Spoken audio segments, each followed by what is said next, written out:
Kung ano na lang po ang muna. Unahin na po natin. Ito po alam po natin, ito pong pari na to ay aminado. Aminado siya na dati siyang addict, di ba? Kaya po to galit sa war on drugs eh. Ha? Tsaka syempre, bida-bida, gustong magpasikat. Yan po ang mga kaanuhan ng mga bida-bida eh. Gustong sumikat, kaya kung ano-ano po mga pinagagawa. Ito po, pakinggan po natin. Ala, mali ako. Paano natin ililipat yan? Walang lipatan. Paano natin makukunan to si Father? Ay. So, igaganon na lang natin. Is also public funds. When there is when there is the slightest feeling and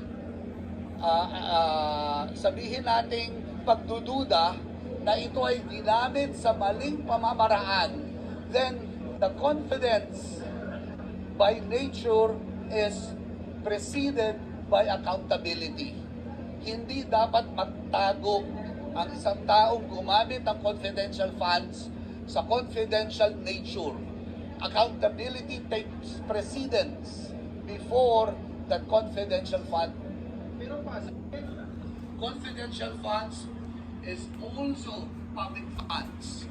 When there is when there is the slightest feeling and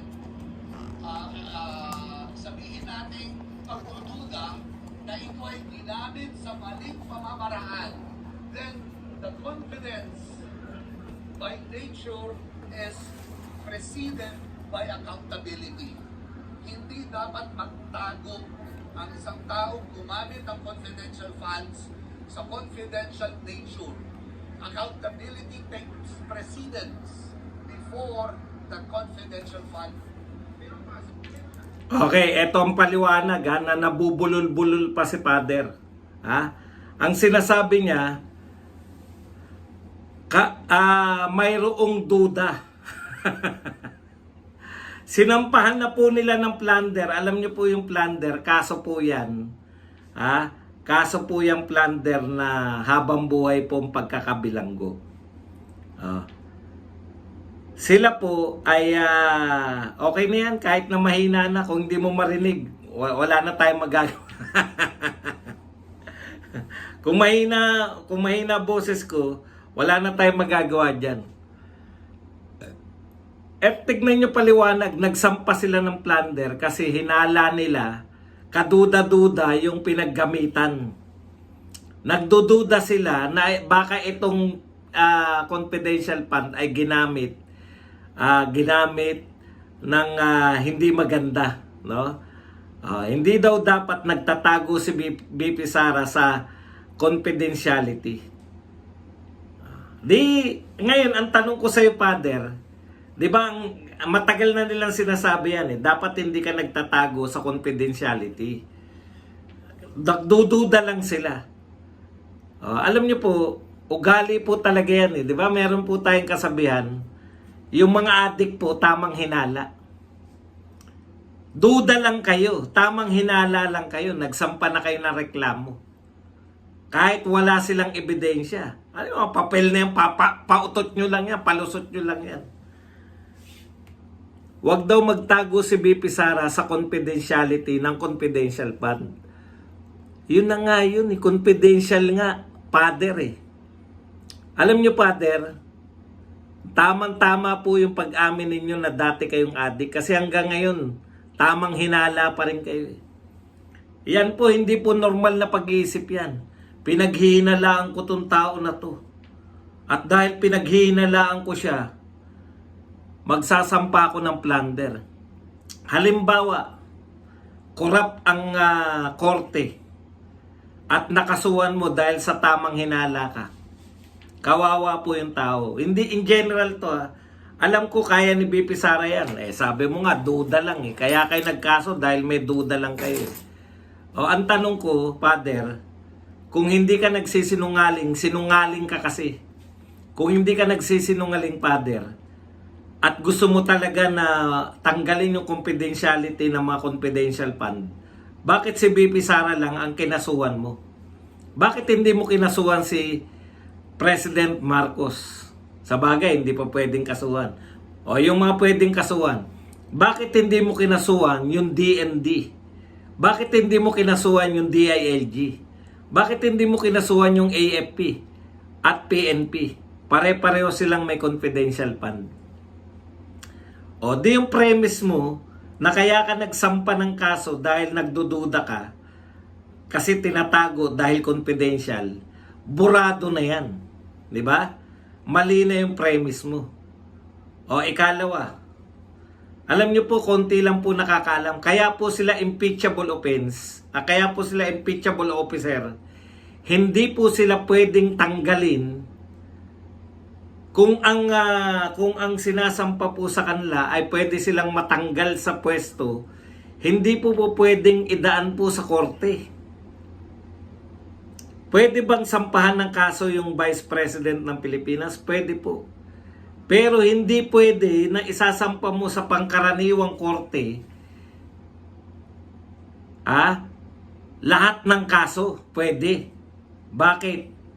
Kasi nakalagay po sa mga impeachable officials na tanging impeachment court lang ang makakapagtanggal sa kanila sa pwesto.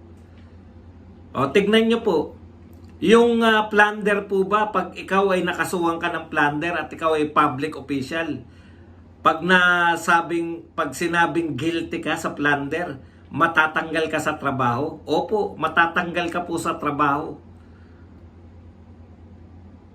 Matatanggal ka bilang public official. Graph nga lang, maliit eh. Pwede ka nang matanggal yung pang-plunder. So, ibig sabihin, hindi po pwedeng sampahan ng plunder.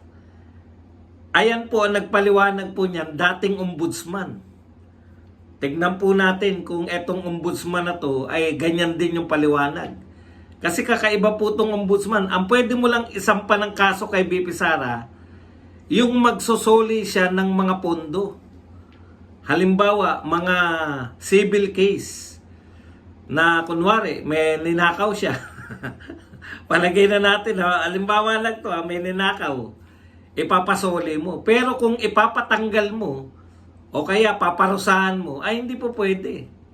Kung ang ikakaso mo sa kanya ay kriminal at siya ay makukulong at matatanggal sa posisyon, hindi po pwede. Dapat idaan mo yan sa impeachment. Tignan nyo po, yan po yan. Kaya lahat po yan palabas lang. Maliban na lang kung susundin ni Boying, bendalo na naman.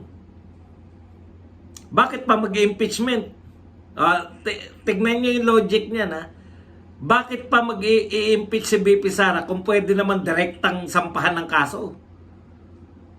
Impeachment po, ang kasong plunder po, makukulong ka na yan. Para yung kaso ni Dilima yan, na drug trafficking. Kulog na siya kagad, nililitis pa lang, di ba? Hindi po pwede. Hindi po pwedeng pigilan mo yung Vice President at ipakulong mo siya nang hindi ka dumaan ng impeachment.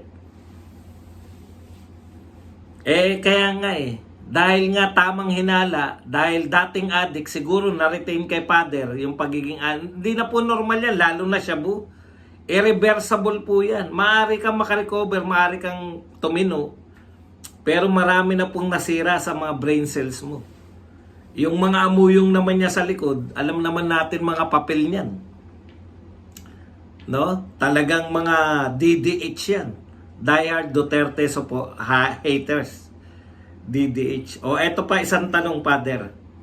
Kung talagang accountability yung namumutawi sa bibig mo, sisingilin po kayo ng taong bayan. Kasi confidential fund, tinatago talaga yan. Confidential nga Pero eto pong mga lantad, flood control project, tapos ghost. Wala kayong sinampahan, Father.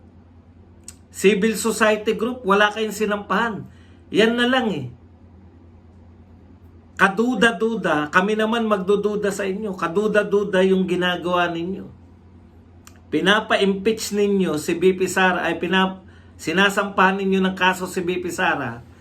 Pero wala kami narinig na sinampahan nyo ng kaso sa mas malaki ang ninakaw, sa mas lantad yung pagnanakaw, at sa may mga ebidensya at may mga testimonya na nagsasabi na nagnakaw sila. Bakit wala kayong pinakukulong, Father? Di ba? Okay, eto pa. Yung sinasabi mo ngayon, Father, sabi mo, huwag ka magtago sa confidentiality. Kasi mas mabigat yung accountability kaysa confidentiality. O di patulan natin.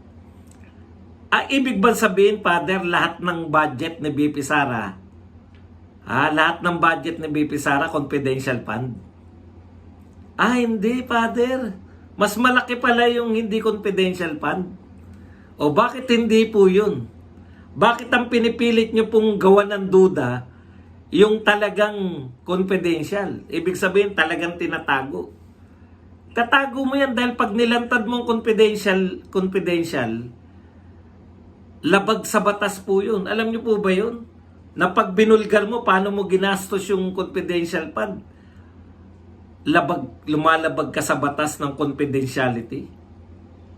O Father, bakit hindi mo sampahan si BP Sara sa mga lantad na budget? Halimbawa, yung mga free ride ng OBP, yung budget sa pamimigay ng mga ayuda ng OBP, yung budget sa Bongga Kaday, ano yan? Business Kaday, yung budget sa pagpapalibing, free burial. Bakit hindi mo yan imbestigahan? Bakit hindi mo sampahan ng kaso? Father, lantad yan. Kasi walang anomalya. Wala kayong maisasampang kaso kasi walang anomalya. Ibig sabihin, Father, selective ang pagiging magnanakaw ni BP Sara. Ang ninanakaw niya lang yung confidential fund. Alam mo, Father, ang magnanakaw, kaya ang hirap niyong papaniwalaan kami. Ang magnanakaw, Father, hindi yan namimili ng ninanakaw. Kunwari, akyat bahay. Ako akyat bahay, magnanakaw lang ako sa kwarto. Bawal ka magnakaw sa sa sala. May nakita kang cellphone sa sala, bawal mo nakawin. Hindi, sa kwarto lang ako Ganun yung gusto mong sabihin sa amin, Father Magnanakaw si BP Sara pero namimili lang siya na ninanakaw. Hindi po ganyan ang ugali ng mga magnanakaw, Father. Ang mga magnanakaw, lahat ng pwedeng nakawin, nanakawin. Kung pwede makapagnakaw, alimbawa, magnanakaw ka. Leader ka na magnanakaw. Nakakita ka ng pwedeng magnakaw dyan. Pwede kang mamorsyento dyan sa flood control project. Mamumorsyento ka dyan. Magnanakaw ka, leader ka, magnanakaw kang leader. Mamumorsyento ka sa farm to market road. Magnanakaw ka, leader ka, magnanakaw kang leader. Mamumorsyento ka sa lahat ng bagay. Magnanakaw ka Wag nyo kaming sabihan na si BP Sara magnanakaw lang, pero confidential lang ang ninanakaw niya. Yun lantad, hindi niya ninanakaw. Hindi magnanakaw yun. Pinagdududahan nyo lang kasi gusto nyong ipaliwanag niya kung ano yung nagaganap sa confidential fund. Ako naman, naniniwala naman ako kay Boying na ibabasura niya yan. Bakit? Kahit papano naman, matalino naman. At saka, Father, tingnan nyo, inaabala ninyo, ang dami pong tunay na kaso ng ombudsman. Ang dami po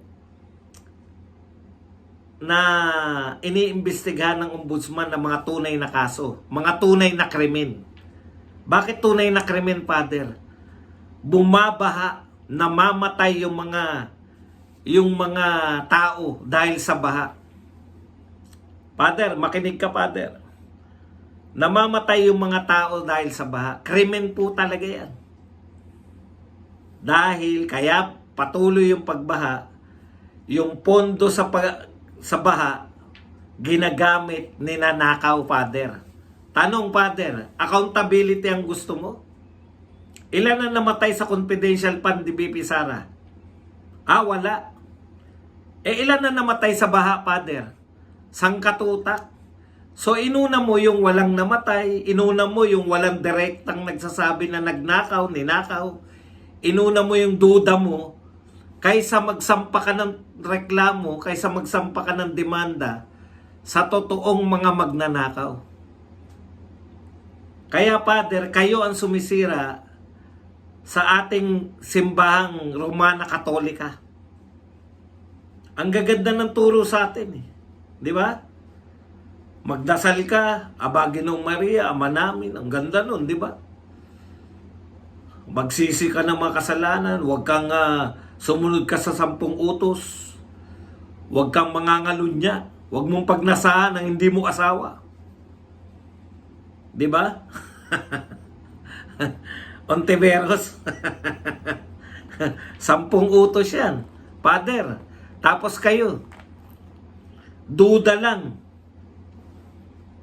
Dinimanda nyo na. Pero yung mga nagnakaw na naging dahilan, kaya bumabaha pa rin ngayon,